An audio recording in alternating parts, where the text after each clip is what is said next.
Okay, so on this one, we have a graph and we have equations here. So basically, we're going to match the equation to the graph. We're going to type in the first one exactly the way it is. Do not change anything. 6x plus 4. And then we're going to ask ourselves, is this line matching this line? Well, as you can see, just look at the direction of the line. This one is going down like a slide. And then this one is like you're going up the stairs. So it is not that one. So let's try the second one.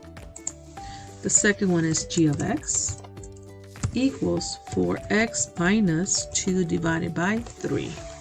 And now, as you can see, this line is going down, this one is going up, so it is not that one. Let's go to h.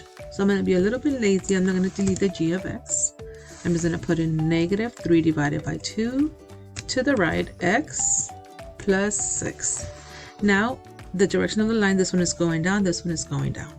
Now we're going to look at 2 points, the intercepts.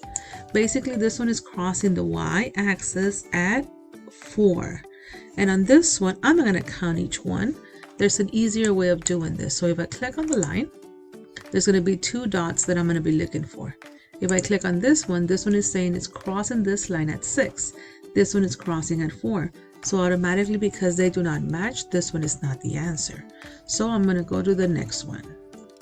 So if we look at J, it says negative 2 over 3x plus 4.